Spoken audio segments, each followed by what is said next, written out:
வணக்கம் நண்பர்களே, welcome to terrace out. இன்றைக்கி நம்ம இந்த வீடியோவில் எதை பற்றி பார்க்க போகிறோம் பார்த்தீங்கன்னா, ஐடி இன் அக்ரிகல்ச்சரல் சிஸ்டம் இந்த ஒரு சப்ஜெக்ட் இம்பார்ட்டன்ட் கொஸ்டின் தான் பார்க்க போகிறோம். சப்ஜெக்ட் கோடு என்ன பார்த்தீங்கன்னா AI 3021 இதுதான் சப்ஜெக்ட் கோடு. இந்த சப்ஜெக்ட் இம்பார்ட்டன்ட் கொஸ்டினுக்குள்ளே போகிறதுக்கு முன்னாடி நம்ம எல்லா வீடியோலையும் சொல்கிறது தான், அதாவது நம்ம இம்பார்ட்டன்ட் கொஸ்டின் நீங்கள் ஃபாலோ பண்ணுறதா இருந்தால் நம்ம கொடுக்குற கொஸ்டின் எல்லாமே நீங்கள் படிக்கணும். நம்ம கொடுக்குறதுலேயே நீங்கள் வந்து நான் 3 கொஸ்டின் கொடுத்தா நீங்கள் 2 கொஸ்டின் படிக்கிறது அந்தமாதிரி படிக்கிறது தான் இந்த வீடியோ ஃபாலோ பண்ணாங்க. அது மட்டும் இல்லாமல் நிறையா ஸ்டூடெண்ட்ஸ்க்கு டவுட் இருக்குது, நம்ம கொடுக்குற கொஸ்டின் மட்டும் படித்தா பாஸ் ஆகிடலாமாட்டு. நீங்கள் பாஸ் ஆகிறது மட்டும் இல்லை, நல்ல ஒரு கிரேடே இருக்கலாம். சரிங்களா? அது மட்டும் இல்லாமல் நம்ம இந்த வீடியோவில் டிஸ்கஸ் பண்ண போகிறது எல்லாமே யூனிட் 1 to 5 இம்பார்ட்டன்ட் டாபிக்ஸ். அந்த இம்பார்ட்டன்ட் டாபிக்ஸ் வந்து எப்படி நீங்கள் படிக்கணும் பார்த்தீங்கன்னா, சப் டாபிக்ஸ் பேஸ் பண்ணி படிக்கணும். இப்போ நான் ஒரு டாபிக் கிராப் ப்ரொடக்ஷன் மாடலிங் அப்படின்ட்டு ஒரு டாபிக் சொல்கிறேன்னா, அந்த டாப்பிக்கில் இருக்கிற சப் டாபிக்ஸ் எல்லாமே நீங்கள் படிக்கணும். சப் டாபிக்ஸ்னால் எதெல்லாம் சொல்கிறேன் பார்த்தீங்கன்னா, டெஃபினிஷனு, அட்வான்டேஜ், டிஸ்அட்வான்டேஜ், ஃபியூச்சர்ஸ், அப்ளிகேஷன்ஸு, இப்போ ஏதாவது ப்ரொசீஜர்ஸ், டயக்ராம்ஸ், ஏதாவது ப்ராப்ளம்ஸ் இருந்தாலும் சரி, இல்லை உங்களுக்கு ஏதாவது உங்களுக்கு எந்த மாதிரி அதாவது ஃபர்தர் சப்டிவிஷன்ஸ் எல்லாமே உங்களுக்கு கம்ப்ளீட்டாக படிக்கிறது தான் சப் டாபிக்ஸ் பேஸ் பண்ணி படிக்கிறது சொல்கிறேன். யூனிட் 1 to 5 எல்லாமே இம்பார்ட்டன்ட் டாபிக்ஸ் தான் டிஸ்கஸ் பண்ணுறோம். அதனால் நீங்கள் வந்து 2 மார்க்ஸ்க்கு தனியாக நீங்கள் படிக்கணுன்ட்டு அவசியம் இல்லை. நம்ம கொடுக்குற டாபிக்ஸ் மட்டும் நீங்கள் கவர் பண்ணாலே உங்களுக்கு வந்து எல்லாமே அதாவது ஷார்ட் ஆன்சர், லாங் ஆன்சர் எல்லாமே கவர் ஆகிடும். சரிங்களா?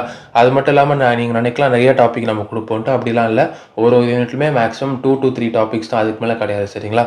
யூனிட் 1 இம்பார்ட்டன்ட் கொஸ்டின் பார்ப்போம். யூனிட் 1 பொறுத்த வரைக்கும் பார்த்தீங்கன்னா கிராப் ப்ரொடக்ஷன் மாடலிங், அதுக்கப்புறம் வந்து ஈல்டு மேப்பிங் சிஸ்டம், அதுக்கப்புறம் remote sensing, GPS, GIS and mapping software. இந்த 3 தான் டாபிக் யூனிட் 1 பொறுத்த வரைக்கும்.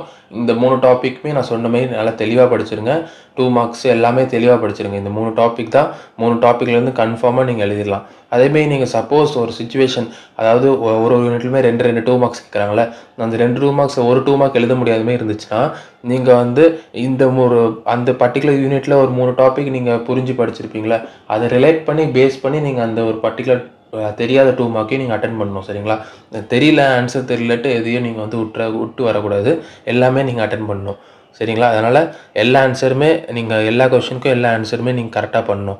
யூனிட் 2 இம்பார்ட்டன்ட் கொஷின் பார்ப்போம். யூனிட் 2 பொறுத்த வரைக்கும் ஆர்டிஃபிஷியல் லைட் சிஸ்டம்ஸ், அதுக்கப்புறம் க்ரீன் ஹவுஸ் கேஸஸில் உங்களுக்கு 3 சப் டாபிக்ஸ் இருக்குது. 3 சப் டாபிக்ஸ் என்னெல்லாம் பார்த்தீங்கன்னா, crop growth in greenhouse gases, அதுக்கப்புறம் stimulation of CO2 consumption in greenhouse gases, அப்புறம் measurement of plant growth in greenhouse gases. இந்த 3 டாபிக்ஸும் நீங்கள் படிக்கணும். சரிங்களா? இந்த greenhouse gases கீழே இருக்கிற இந்த 3 டாபிக்குமே தெளிவாக படிச்சிருங்க. அதுக்கப்புறம் ஆர்டிஃபிஷியல் லைட் சிஸ்டம், இந்த 2 டாபிக் தான், இந்த 2 மேஜர் டாபிக் தான் உங்களுக்கு யூனிட் 2 பொறுத்த வரைக்கும் இம்பார்ட்டண்டான கொஷின்ஸு. இப்போது இது வந்து நீங்கள் படித்தா உங்களுக்கு நான் சொன்ன மாதிரி ஷார்ட் ஆன்சர், லாங் ஆன்சர் ரெண்டுமே கவர் ஆகிரும். யூனிட் 3 இம்பார்ட்டன்ட் கொஷின் பார்ப்போம். யூனிட் 3 பொறுத்த வரைக்கும் பார்த்தீங்கன்னா, உங்களுக்கு stimulation of plant growth and field operation, அதுக்கப்புறம் linear programming, artificial intelligence and decision support system. இந்த 3 தான் உங்களுக்கு யூனிட் 3 பொறுத்த வரைக்கும் இம்பார்ட்டண்டான டாபிக்ஸ்.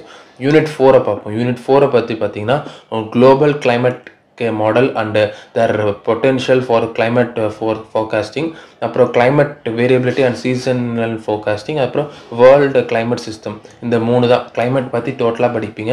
யூனிட் 4 பொறுத்த வரைக்கும் ரொம்ப ஈஸி தான். ஆனால் இந்த பேப்பரை பொறுத்த வரைக்கும் உங்களுக்கு எல்லாமே தியரி பேஸ்டு தான். அதனால் நீங்கள் வந்து ஒரு நாளைக்குமே, இப்போ எக்ஸாமுக்கு ஒரு 2 வீக்ஸ் டைம் இருக்குன்னா ஒரு நாளைக்குமே ஒரு லெசன்லேயும் ஒரு கொஸ்டின் படித்தாலே நீங்கள் வந்து ஒரு 2 வாட்டி ரிவைஸ் பண்ணிட்டு போய் எழுதுகிற மாதிரி வரும்.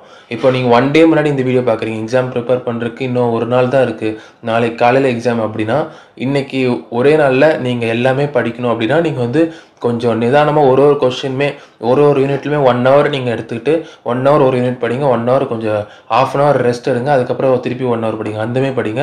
ஏன்னா உங்களுக்கு கன்ஃபியூஸ் ஆகிடக்கூடாது. தொடர்ந்து படிக்கும்போது எல்லாமே உங்களுக்கு கொஸ்டின் எல்லா ஆன்சரும் படிக்கும்போது கன்ஃபியூஸ் ஆக வாய்ப்பு இருக்குது. அதனால் நீங்கள் வந்து நாளைக்கு காலையில் எக்ஸாம், இப்போ இந்த வீடியோ இப்போ தான் இம்பார்ட்டன்ட் கொஸ்டின் பார்க்குறேன்னா நான் சொல்ல மாதிரி படிங்க, கரெக்டாக படிச்சிடலாம். அப்போ உங்களுக்கு ஈஸி தான். சரிங்களா? ஆனால் ஒரு புரிஞ்சு படிங்க, அப்போ தான் உங்களுக்கு ஷார்ட் ஆன்சர்லேயே ஹெல்ப்ஃபுல்லாக இருக்கும் ஆன்சர் பண்ணுறதுக்கு. யூனிட் 5 இம்பார்ட்டன்ட் கொஸ்டின் பார்ப்போம். யூனிட் 5 பொறுத்த வரைக்கும் பார்த்தீங்கன்னா, agricultural and biological database, e-commerce, business system and applications, அப்புறம் expert and decision support system. இதெல்லாம் தான் உங்களுக்கு யூனிட் 5 பொறுத்த வரைக்கும் இம்பார்ட்டன்ட் கொஸ்டின். இதான் உங்களுக்கு யூனிட் 1 to 5 இம்பார்ட்டன்ட் கொஸ்டின். இந்த வீடியோ உங்களுக்கு யூஸ்ஃபுல்லாக இருந்ததுன்னா உங்கள் ஃப்ரெண்ட்ஸ்க்கும் ஷேர் பண்ணுங்கள். நம்ம சேனலை சப்போர்ட் பண்ணுங்கள். நம்ம சேனலை சப்போர்ட் பண்ணணும்னு நம்ம சேனலுக்கு நீங்கள் சப்ஸ்கிரைப் பண்ணி சப்போர்ட் பண்ணலாம். நம்ம சேனலுக்கு நீங்கள் மெம்பர் கூட நீங்கள் சப்போர்ட் பண்ணலாம். இந்த மாதிரி இன்னொரு சந்திப்போம். நன்றி.